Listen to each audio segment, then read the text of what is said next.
coming from the South, that opportunity to exceed expectation isn't readily available for me.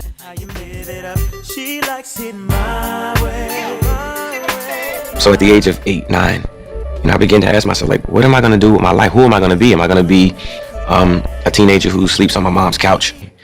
No, I want to do something that I feel is going to take my mom out of here and hopefully put us in a better situation.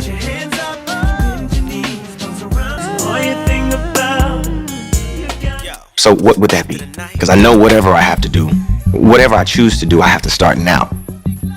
I don't know. I tried everything. I tried baseball, football, basketball. I wasn't tall enough. I wasn't, strong enough. I wasn't, fast enough. But then I think I was watching Michael Jackson or something. He was performing somewhere. There's something about that vision. Something about seeing that made me begin to have visions of my own. That someday I'd have an audience. I'd be performing in front of an audience. I'd be performing in front of people who were my fans.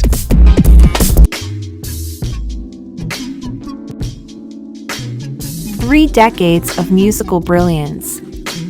What's Usher's secret? Usher Raymond IV, a name synonymous with R&B royalty, has gracefully commanded the music industry for an impressive 3 decades. From 1994, when he debuted his musical career at only 15, to 2024, hosting the biggest scene every artist dreams of, the halftime Superbowl show. Usher's career has been witnessed by whole generations, and his journey is a model for many new artists. He is a Grammy, BET, Billboard, and many other awards winner. How did Usher maintain his longevity in the musical industry? For this video documentary, I dug in recent and old-school interviews, content, social media, articles, personal knowledge, souvenirs, and watched tons of documentaries. I also watched the Super Bowl halftime show with no disappointment. How did you find Usher's performance? I have collected, synthesized, and analyzed valuable information that summarizes Usher's career and his career longevity secret. It's happening. Usher, a decade of ascendance, 1994 to 2004, in the vibrant landscape of 1990s R&B, emerged a young talent who would go on to redefine the genre and leave an indelible mark on the music industry, Usher Raymond IV. But who is he? Let's go back quickly to his childhood so we can understand Usher's early days career. Usher Raymond IV, born on October 14, 1978 in Dallas, Texas, grew up with his mother, stepfather, and a younger brother. And I think I was maybe 21 when I finally got a chance to have that connection. I think I began to think about what life would be if I just decided to never know him. And I didn't want my life to go that way. So I reached out to him. I brought him closer to me. He really had difficulties with drug addiction. By the time I began to get to know him, his body had been so riddled by drugs and by his abuse that he had liver issues. I was really left in a very odd position because he left me as the decision maker of his health and on his behalf. That right there killed me. It's like I'm not ready to have to make that decision. I put my anger aside, and I have to thank Nelly for it, because if he didn't tell me, you got to really think about what matters. Because if he leaves, if he dies, and you didn't try, is that going to be better than you spending this money to give him the transplant, to invest in what you decided to do? And I did it. And within the process of undergoing a liver transplant at Emory Hospital, he slipped into a coma, and he didn't make it back. He spent a good part of his childhood in Chattanooga, Tennessee, and joined the local church youth choir that his mother was taking care of in his city at 9 years old.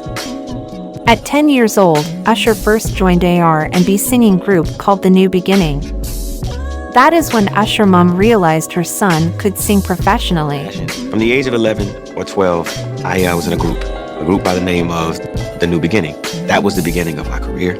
That was the beginning of the idea of me being a solo artist. The New Beginning recorded 10 songs together, and their music was sold regionally by mail post order. In 2002, when Usher became popular, the album was re-edited and sold nationally. Back in the 90s, Usher's singing capabilities made his family believe that a bigger city would be better for him and opportunities, so they moved to Atlanta, Georgia. My mother took me out of the group. We moved to Atlanta, Georgia, and I started my solo career. At 13, he was discovered by Bobby Brown bodyguard, Mr. A. Alexander at an Atlanta talent show. I first laid eyes on Usher at an audition for this talent show.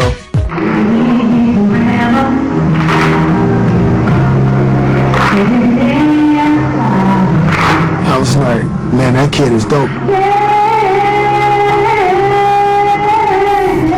Mr. Alexander had connections through his work.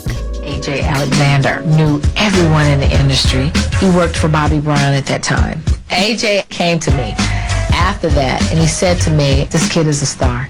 I said, I can get your son a record deal. Just trust me. I started working with Usher that next day. AJ is just making Usher do stuff he's never done before. I used to make him run around the pool and jump over the tables and the chairs and sing over and over again. Everything that I threw at him, he was ready. He linked Usher to Bryant Reed, who promoted Usher after seeing Usher's participation in the TV program Star Search, to his brother L.A. Reid. That was huge because L.A. Reid was and is a big name in the musical industry. He worked at that time with artists like Toni Braxton or TLC. After singing a Boyz II Men song End of the Road, produced by Mr. Reid himself, in front of L.A. Reid.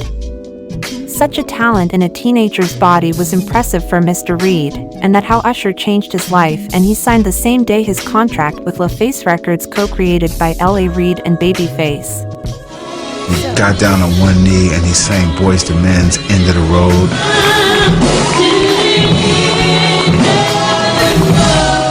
He really charmed the girls in my office. Couldn't believe it. Couldn't believe this little kid was doing all the things he was doing, getting in their face, kissing their hands. My mother and my father, they decided to move to Atlanta, Georgia. I started doing a lot of talent shows and a lot of different showcases around Atlanta, and I was recognized by LaFace Records, and that's how I got my record deal. That's how you got your record. Now, do you think if you'd stayed in Chattanooga, you think location has something to do with it? I think I'll probably be in a juke joint, you know. So, Usher's national and international professional musical journey commenced exactly 1993. Teenage boy Usher made his debut with the song from the soundtrack of Poetic Justice movie Call Me a Mac. But 1993 was more a preparation for what was about to come.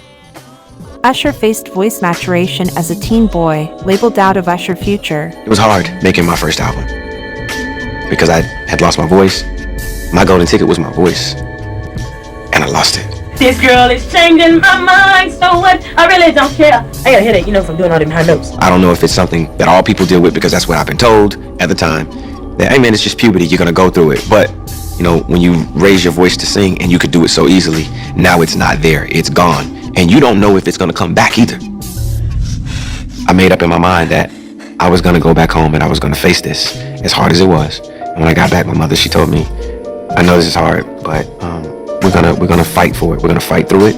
You're gonna be all right. We're gonna get vocal coaches, whatever we gotta do, and I'm gonna make sure that they don't drop you. Because the question was, is he going to, sustain? We may have to drop him. I heard them say that. So the label sent him to a flavor camp managed by Sean Combs alias Puff Diddy. They decided that Sean Puffy Combs was the person to really help me understand what it was to exist as an artist. So going to New York City was full of so many obstacles. One, I'm from Chattanooga, Tennessee. Now being in this big city, I don't know nobody. I don't know my way around. I don't know the culture with this place, and it was hard. There were a lot of things I seen, and a lot of positions that I think I was put in where I had to make very, very tough decisions in my life about who I would be. I was 13 years old, and being 13, having that type of exposure, it was cool to go to Howard Homecoming with Puff. It was great to be able to go to Club USA or the Supper Club, with Puffy in that time. Or, most kids are trying to figure out, how to be around, hot girls, pretty girls. I'm around grown women, and I'm seeing them do things and have experiences that I'm not quite ready for. However, that's not what I was there for. I was there because I wanted a career, man. So we would fight, we would tussle. More than often, I think Puffy would say, man, you gotta chill. Like, you just a little bit too intense. You gotta relax. Like, yo, man, I'm here to work, man. I ain't sang in a week. I'm 13 years old, like banging on this man as though, I am the manager. I am the spokesperson for Usher. And I'm telling him, look, you're gonna put me in the studio, man. After a year of preparation, in August 1994, Usher released his self-titled debut album, Usher. At the tender age of nearly 15, the album reached number 25 at the Billboard Top R&B Hip-Hop Albums. He dropped singles like Can You Get With It, Think of You, and The Many Ways.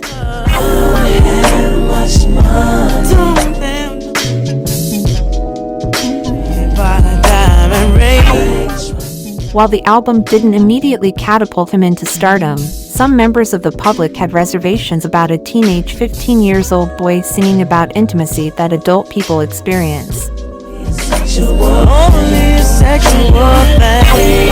Despite the backlash, it laid the foundation for a career that would evolve into a dazzling mosaic of musical brilliance. Between 94 to 96, Usher, managed by his mother, made him participate in talent shows that helped him to gain a bigger fan base, but also took the time to finish his education and graduated from high school. 13. This happened. Yeah, I was 13 and I went over. Did you feel like that took away from your childhood at all? No, actually, I was living every day. I mean, I had a mother who was strict. I still had to clean up the house, take the garbage out, and then still, complete an album. Go to school, go to sleep. Do your homework, mop the floor, take the dog out, take the dog for a walk. Don't make me take my pen. I love your mom. Actually, she's a big influence in your life, right? Definitely. She's my manager, and I keep her with me everywhere I go. I mean, without her, I don't think that, it would be as great as a victory, as it is now, because, I don't have anyone to celebrate with, and I like to take care of my mother. She's like the only lady in my life right now, as a matter of fact. How nice. He continued to develop his career with featuring artists like Monica, appeared in the soundtrack of the movie Kazam, and improved his stage performance skills.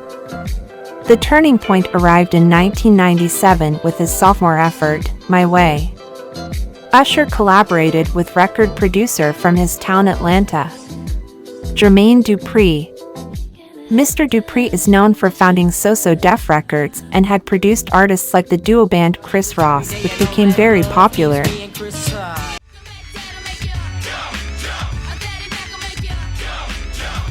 Usher and Jermaine co-wrote several songs from the album. This album, featuring the breakout single You Make Me Wanna, marked the beginning of Usher's ascent to R&B royalty.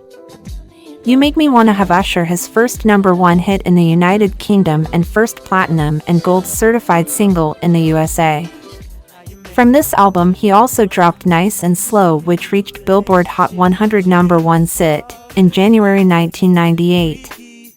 The song's infectious melody and Usher's smooth vocals not only earned him many recognition like his first Grammy Award, but also announced his arrival as a force to be reckoned with in the music industry. As the late 1990s transitioned into the new millennium, Usher's star continued to rise. Let's not change a formula that win. Usher went back to collaborate with Jermaine for his following studio album. Usher also collaborated with the Neptunes, who previously produced artists and songs like Khalees, The Clips, Foxy Brown, Ludacris, and many others. His third studio album, 8701 in 2001, showcased a more mature and polished Usher.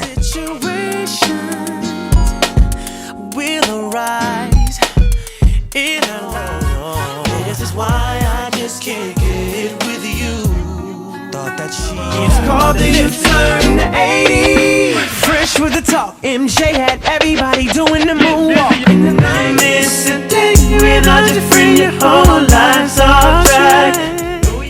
The Grammy-winning single You Remind Me and the sultry ballad You Got It Bad demonstrated his versatility and ability to connect with audiences on a profound emotional level.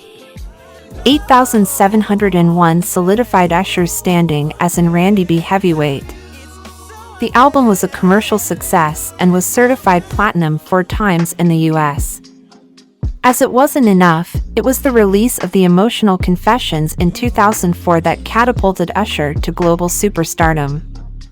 The album's lead single, with Yeah, featuring Lil Jon and Ludacris, became an anthem, dominating airwaves and dance floors worldwide. Let's continue with Confessions Part 1 and Part 2, which not only displayed Usher's vocal prowess but also showcased his willingness to experiment with different styles, seamlessly blending R&B, hip-hop, and pop.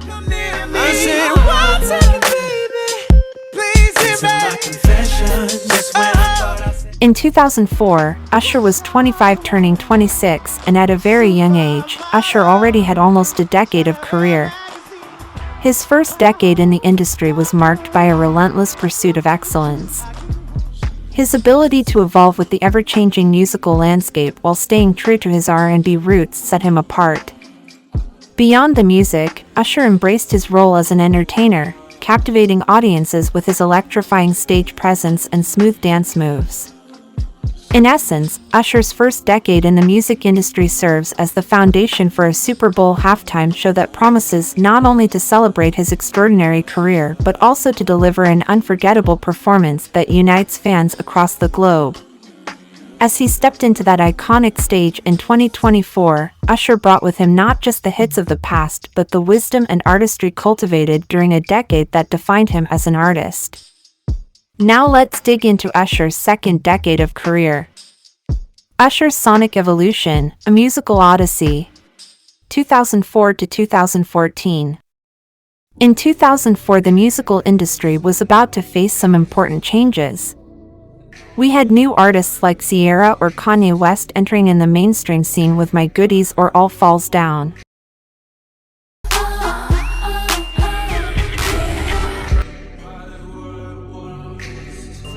You can't believe, single black female addicted to retail as well.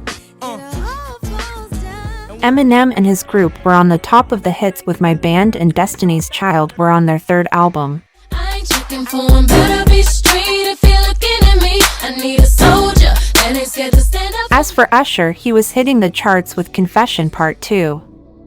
As the world bid farewell to the early 2000s, Usher embarked on a musical journey that not only showcased his versatility but also demonstrated an uncanny ability to adapt to the ever-changing landscape of the music industry. The second decade of Usher's career, spanning from 2004 to 2014, was a testament to his innovation, exploration, and seamless adaptation to the evolving musical genres of the time. As I said earlier, in 2004, Usher continued his R&B musical reign with Confessions, an album that not only solidified his status as an R&B heavyweight but also delved into the complexities of love and relationships. Tracks like Yeah and Burn showcased his genius for crafting infectious hits, but it was the depth and sincerity of Confessions that set a new standard for contemporary R&B. For this album, Usher collaborated with Jermaine Dupri, the hitmaker Jimmy Jam, and other recognized actors in the industry as Terry Lewis, Brian Michael Cox, to name few. These collaborations made Usher win several awards with this album, including a Grammy Award for Best Contemporary R&B Album, also a RIA Diamond Award. This album became one of the best-selling albums in the 2000s. I couldn't have done it without the help of my mother, Janetta Patton.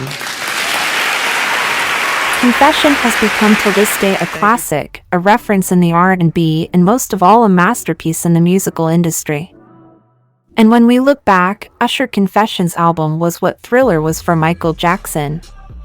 As the years progressed, Usher's collaborations became a hallmark of his second decade. In 2008, Here I Stand, Usher's fifth studio album, marked a departure from the confessional style of its predecessor. This album not only explored Usher's personal growth but also featured collaborations with artists like will.i.am, reaffirming his commitment to staying ahead of the musical curve. Love in This Club featuring Young Jeezy exemplified his fusion of R&B with hip-hop influences, embracing the trend of genre blurring that would become increasingly prevalent in the coming years. The album had positive reviews but did not do as well than the previous masterpiece album Confession. The album was nominated at the Grammy for Best Male Performance but lost against Ne-Yo's song Miss Independent. However, this album was seen as a sign of growth and maturity from Usher. The arrival of 2010 brought Raymond vs. Raymond, an album that captured Usher's ability to evolve with the times. The electro-pop vibes of OMG featuring Will.i.am showcased his willingness to experiment with electronic influences. Oh my God.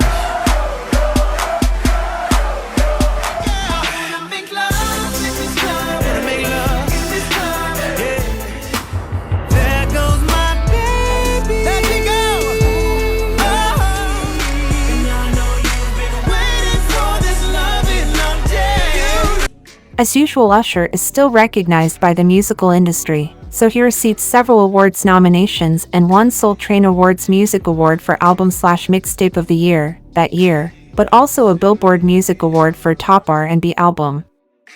He won several others, but I won't list all of them. Just know that that album was well received by the public and music industry. So, it looks like Usher was back on track with awards.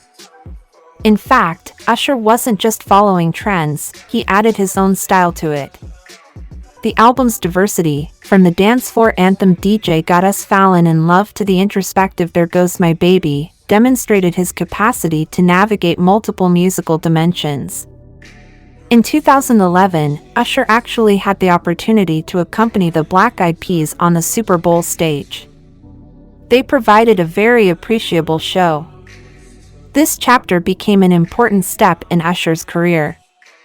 2012's Looking For Myself solidified Usher's reputation as a musical chameleon. The title alone hinted at a journey of self-discovery, and the album delivered. Years pass and Usher still has it. Run away, do we separate? Oh.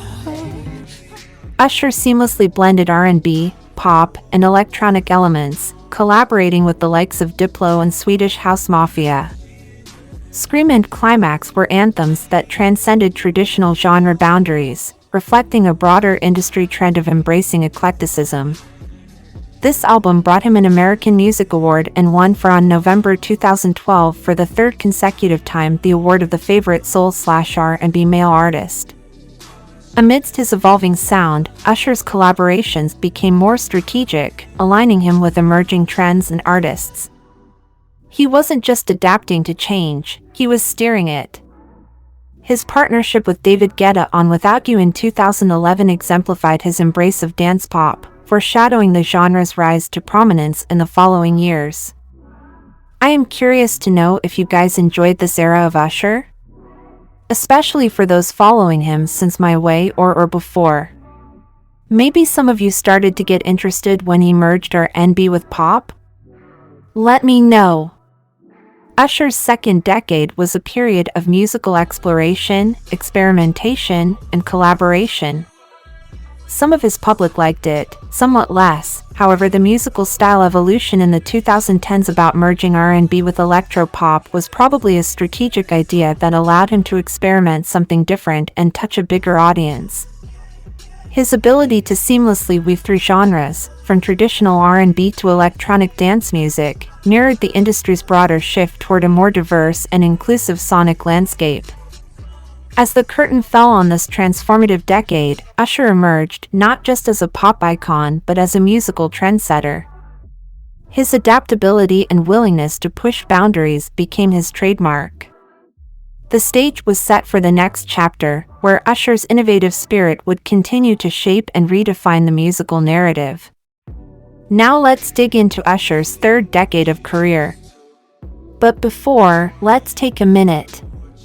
I want to say that Pop Culture Hood's goal is to provide consistent great content and make this channel rise. I noticed that a lot of you watching the channel content are enjoying it, and thank you so much for that, but aren't subscribed.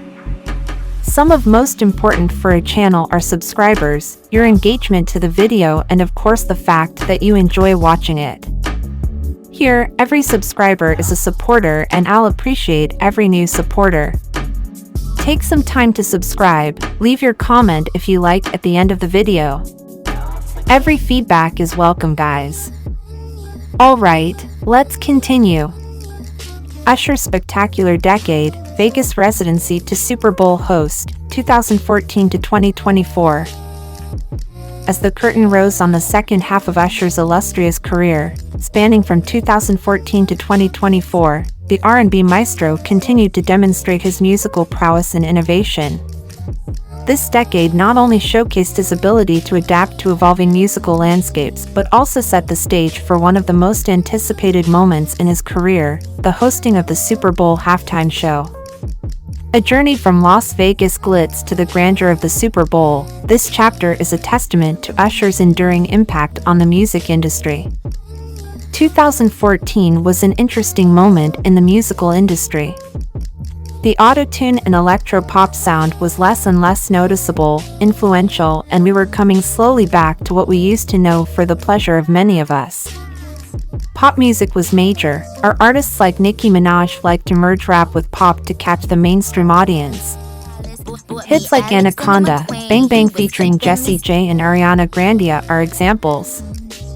But we observed the same with Beyoncé when she dropped Party or Blow. However, some other new artists like A$AP Rocky presented projects like Live Long ASAP closer to hip-hop basics with modernity rather than following trends. Swagger so impressive, and I don't need a necklace, but these bitches get impressed when you pull up in that 7. I'm 6. Concerning Usher, he set the stage with Good Kisser, a single that not only confirmed his continued relevance but also hinted at a sonic evolution. 'Cause you're such a good. As the years unfolded, Usher's collaborations became more strategic and diverse. Whether teaming up with Nicki Minaj on She Came to Give It To You or joining forces with Juicy J for I Don't Mind, Usher effortlessly navigated the changing currents of contemporary music. It's nice to be in any category, but not to be categorized is what I'd always hoped. That R&B as a trade and as a style, as a genre, as an emotion, as a spirit, be it being found through gospel music, jazz, rhythm and blues, and then R&B, that then created all these other genres of music. We don't understand how relevant R&B has been to the development of the industry that we have. And the artists and the creatives that have been a part of that they didn't get recognized either. So I'm happy that R&B gets the stage on Sunday. I'm happy that R&B and rhythm and blues gets to, and the matter of what it is as song and dance performers, it gets that recognition that it deserves. I'm honored, but don't want to be categorized as just an R&B artist. I'm an artist who loves music. I'm an artist who's lived through my emotional experiences and was able to share it through this genre.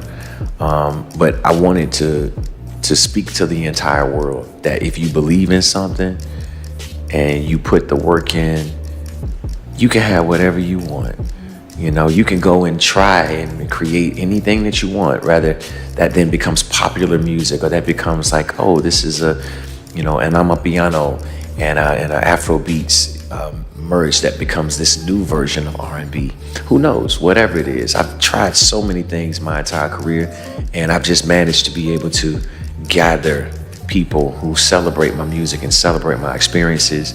And maybe his ability to fuse Randy B with elements of hip-hop, pop, and electronic beats showcased an artist unafraid to explore new territories.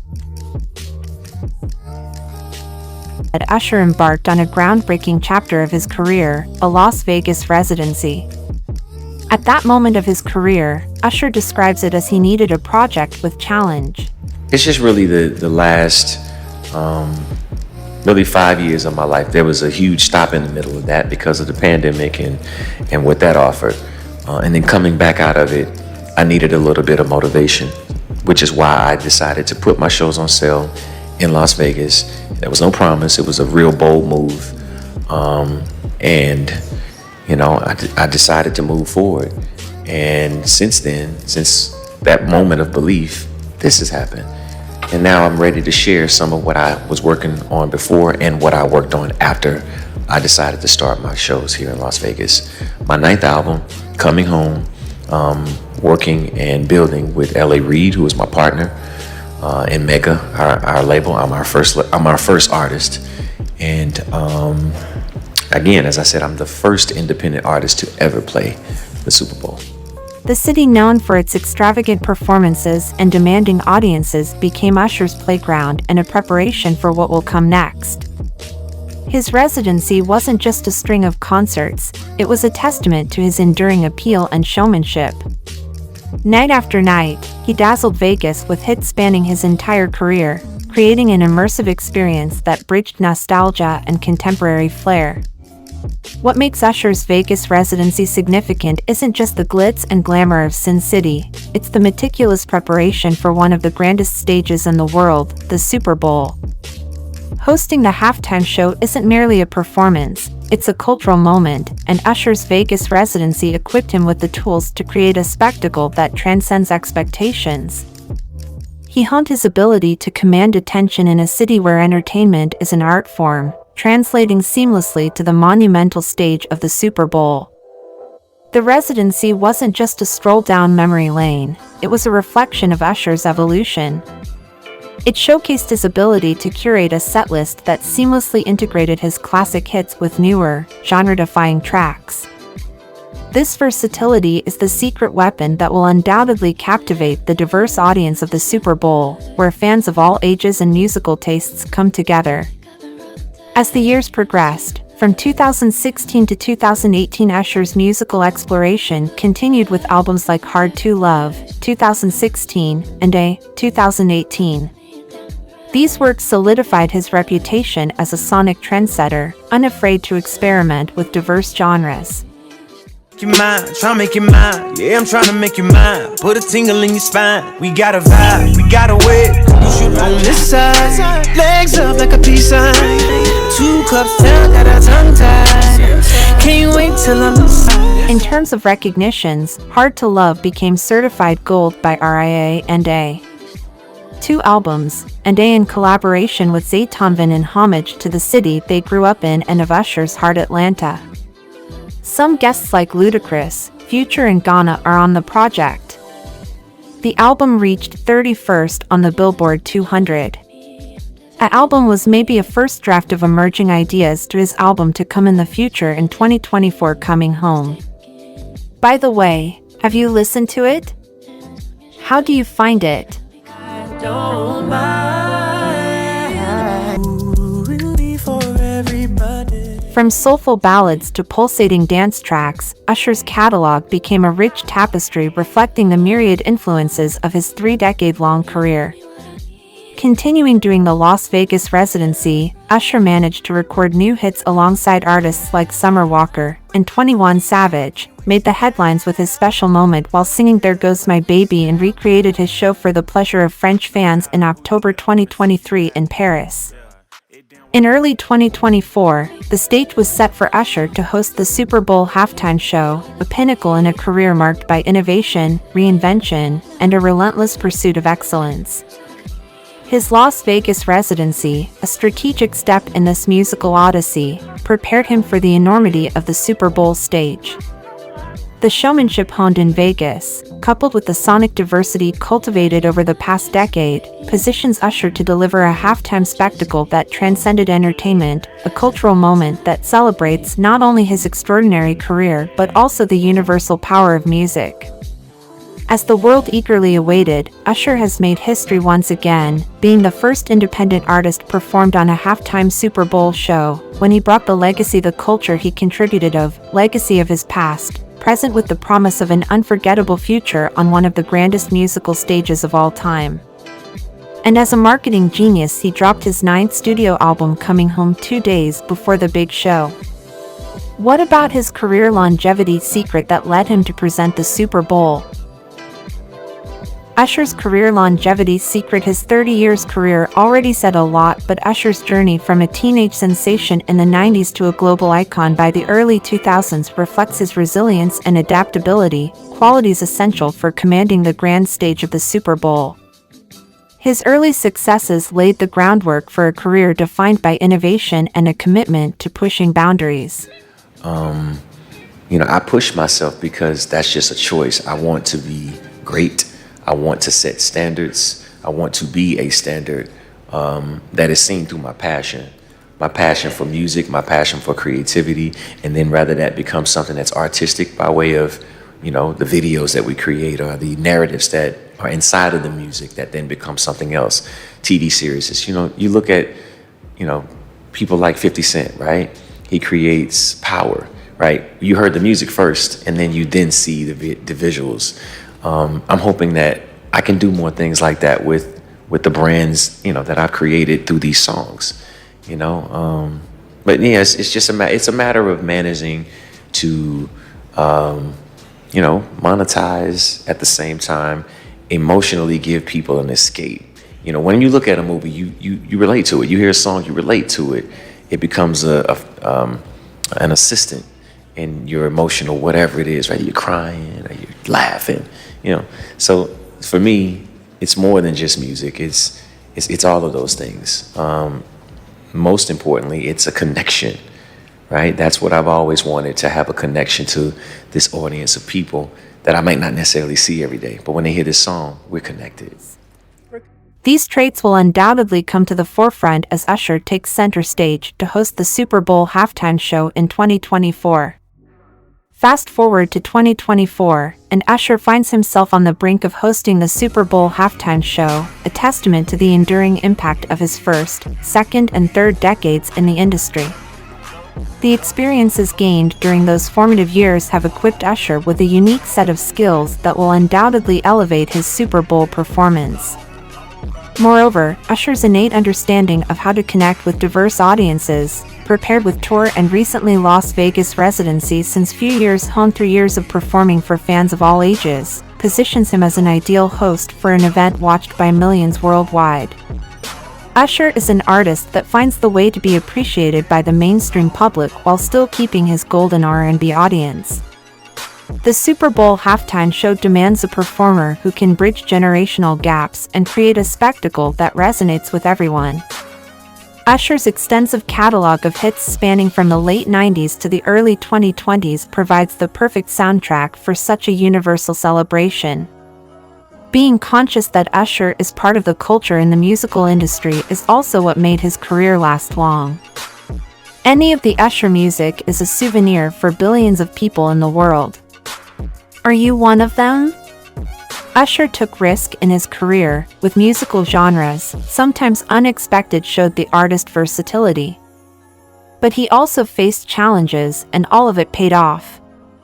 One more thing to know about his longevity secret is that Usher always sees himself a little 9 years old, dreaming about music and what he can bring in the future as an artist. What is it that is motivate you to put so much time and effort into becoming such an excellent performer? The fact that I said I believed it, and to see that out is something that the 9-year-old who believed in me deserves, because I didn't have any of this. All I had was my vision. All I had was the idea that someday I would have fans. All I had was the idea that someday I'd find a record. All I had was the idea and the vision that eventually an audience would show up. You know those kids who like take a mic in hand and they're singing and they're like believing in themselves, or they look in the mirror and they're singing to an audience that's not there. I'm that kid at 9 years old that had this dream that this moment and many of the moments that I've had in my career would come true. I would hope that that what I have found resonates on many levels for artists or people, period, that what you put in, you get out. And that's it. I've been motivated, honestly, by artists like Michael Jackson, and the fact that, he was a hard worker, motivated by athletes like Michael Jordan, and the dedication that he put into his craft and his skill. He was received not only accolade, but also to recognition that would make him a legend. And, that's what I've always hoped for myself, that, maybe someday I'd be recognized in the same light and in the same title as those people I just mentioned. The career is something, but having a good close circle is really important, and Usher always had it, with his mother alongside him throughout his career and working with artists from his town like Ludacris, Jermaine Dupri, that contributed to his major hits. And that is why Usher's career has been consistent for 3 decades. Let's hope it continues, as Usher still has a lot to offer in the musical industry thanks to his experience gained through the years. The public has seen him producing artists like Justin Bieber, and maybe that is what Usher will focus on, developing emerging artists in the future with his record label Mega. Remember, it all started from a 9-year-old kid that was dreaming about music, had his first album at 15, won his first Grammy Award at 23, and had built a 30-year-old career that he shared with us at the 2024 Super Bowl halftime show. Thank you for watching this video documentary, guys. Hope you enjoyed it, and see you next time. Bye. I'm really a product of my belief. I'm a product of believing that I could come to this city and I could do something amazing. And it's happened. And I ain't done here. I'm gonna continue to keep going. Past, present, future is my tour. And I plan on now sharing a bit of this energy that I created here with the rest of the world.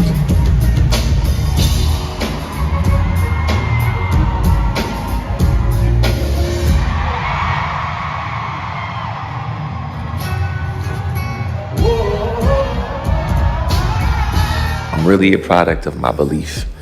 I'm a product of believing that I could come to this city and I could do something amazing. And it's happened. And I ain't done here. I'm gonna continue to keep going. Past, present, future is my tour.